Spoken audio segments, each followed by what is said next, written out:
Marvel Rivals has a lot of lore and backstory for the game, so I am here to catch you up so you can keep playing the game. And I want to welcome you to this compilation video that we're going to do here because I was too focused since the game came out covering all of the hero stories. So here on this video, we are going to recap every single gallery card from Season 0. And after we're done with these gallery cards, we will have covered every single entry of story that is in the game thus far, right before we start Season 2.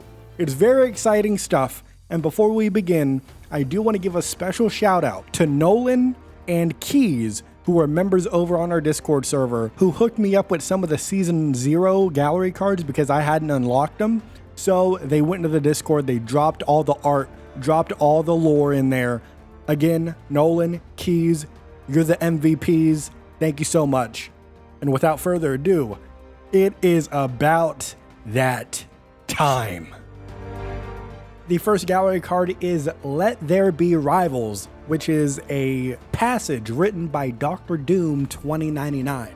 Now, Dr. Doom says he tried to control time itself, viewing it as the last true shackle on humanity's path to godhood. He says he forged a cage for time, reshaping reality and history like building blocks. However, despite his power, Doom was ultimately outwitted by time itself, which reshaped itself and resisted Doom's control. Now, there are multiple versions of Dr. Doom. This one in 2099 and another one that he mentions, and he's very critical of this other one, says he's more reckless, one from a distant past, a distant reality. And now the timeline has been catastrophically damaged by both of the Dooms doing their time experiments. Their meddling triggered a chrono catastrophe, which has sent a wave of destructive energy tearing across the entirety of the multiverse. And the multiverse is now split into chronoverses, which are fractured timelines where some realities collapse, merge, or just flat out vanish. Now, Dr. Doom 2099, he is feeling superior and bitter as he sees himself as the one who must now manage the consequences of the catastrophe. He has no respect for the version of Dr. Doom that's in the past. Surprisingly though, Dr. Doom, a man of action, he chooses a different path.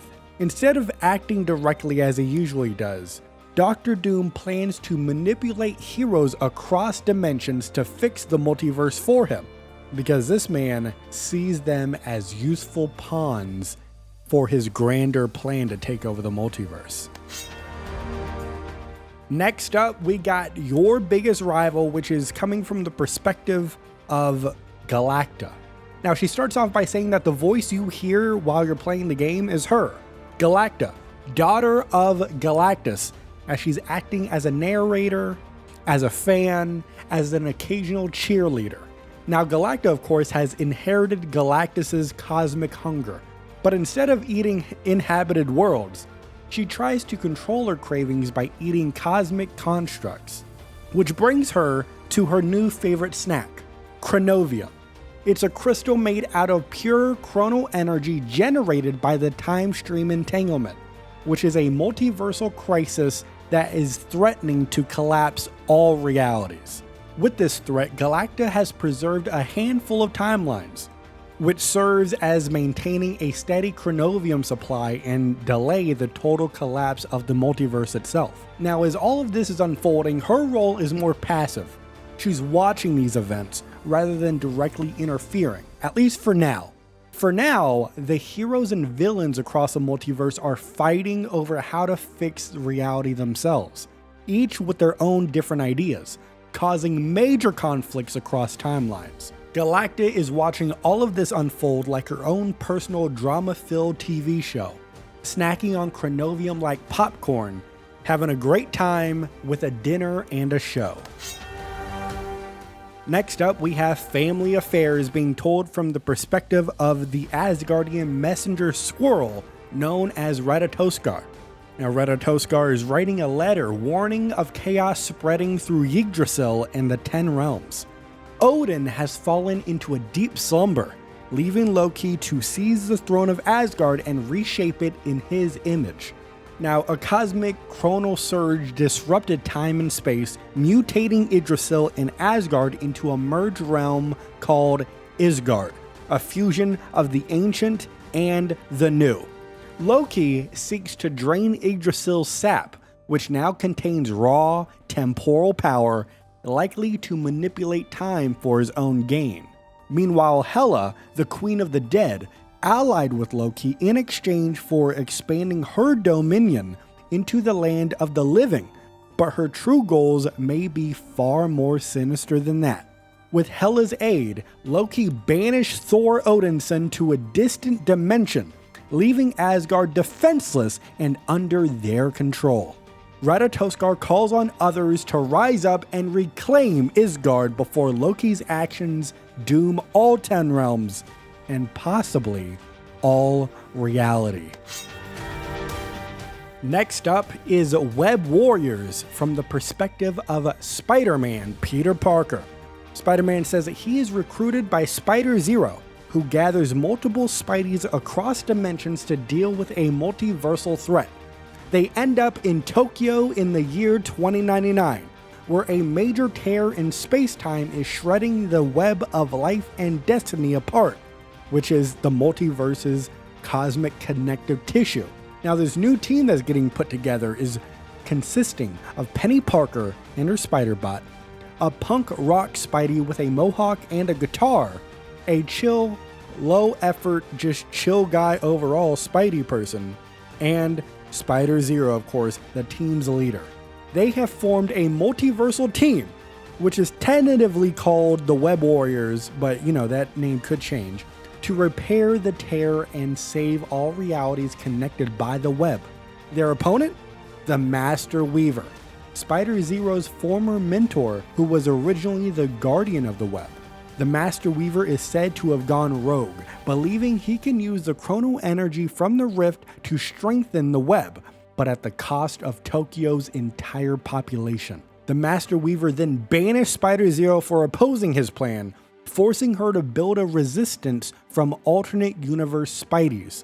The mission now is to patch the cosmic rift before the web unravels and the entire multiverse collapses.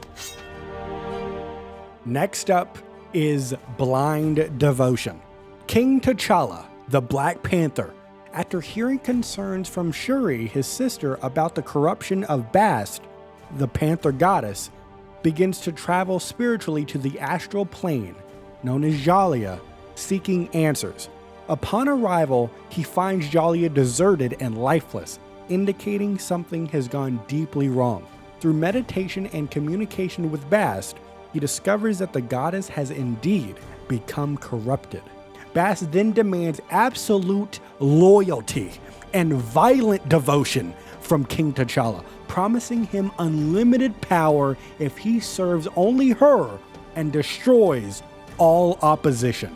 T'Challa then experiences a disturbing vision of the heart-shaped herb glowing a fiery crimson rather than its normal purple glow, symbolizing Bast's corruption.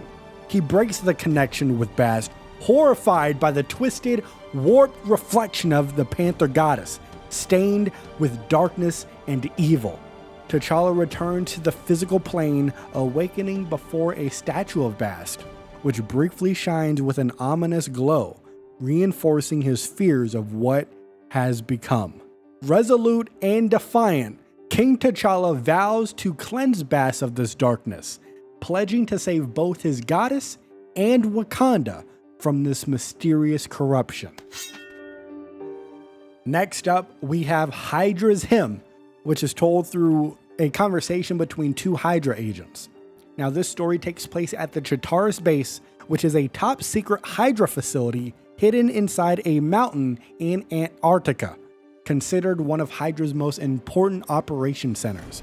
The base is involved in both super soldier experiments and occult operations, blending science and mysticism. The Winter Soldier, Bucky Barnes, was captured and brought to the base, supposedly for reconditioning and stasis. Before that could happen though, Hydra's mysterious occult ops division claimed him, a faction within Hydra that mixes cosmic horror and mystic rites. Occult Ops is attempting to open a portal to Maveth, which is a dead planet on the far side of the universe. They believe unlocking this gateway is the key to Hydra's ultimate ascension. Now, the Winter Soldier is believed to be a potential conduit for assessing Maveth, possibly because of his path or unique physiology. Whichever it is, they want Bucky Barnes. Hydra's priests chant an alien hymn, a ritual believed to grant access to ancient, otherworldly forces beyond human comprehension. One of these agents having this conversation is skeptical, insisting Hydra's strength lies in science, while the other agent is increasingly convinced that the supernatural is real and powerful. Next up is Of Gods and Guardians, which is basically just a private log for Princess Shuri. And Shuri privately confesses that she has lost all faith in the Wakandan gods, especially Bast, the Panther goddess. Wakanda's intergalactic empire is in crisis currently, as their deities remain silent despite fervent prayers from their people. T'Challa, Shuri's brother and king of Wakanda, continues desperately reaching out to Bast without success, unaware that the goddess has spoken directly to Shuri, but in a disturbing way. In Shuri's visions, Bast's voice is sinister and corrupted, prompting fears that she may manipulate T'Challa's loyalty to unleash darkness upon Wakanda. Shuri's suspicion is considered blasphemous and dangerous, thus, she keeps these revelations secret and cautious. Alongside the crisis of faith that Shuri is having, she investigates the cosmic mystery of the time stream entanglement and chronovibranium, which is a vibranium-infused version of chronovium. Upon learning of this darkness and such, Shuri asks the Guardians of the Galaxy to investigate a dark energy surge at the universe's edge, nearer the planet of Clintar, which is the homeworld of the symbiote species. Upon approaching Clintar, though, the Guardians' communication was abruptly lost, suggesting they may be encountering the same corruptive force that is affecting Bast and the rest of the gods. With divine help unavailable currently, Shuri realizes that she must rely on trusted allies and herself to protect Wakanda and the universe from impending danger. And that's it for all of the Season 0 gallery cards. On our next video, it will be the Season 1 gallery cards, and once we're done with that, we will be fully caught up to this point on the story of Marvel Rivals. If you enjoyed this video, please leave a like, leave a comment if you have any thoughts, and if you want to watch that Season 1 gallery card video, perhaps consider becoming a YouTube channel member. Get some of that early access, that's one of the perks there. But I'll see you on that next video. Thank you so much for watching me. You have to remember, even though I thank you for watching, you and I, we are rivals till the end. And I am never going to forget that.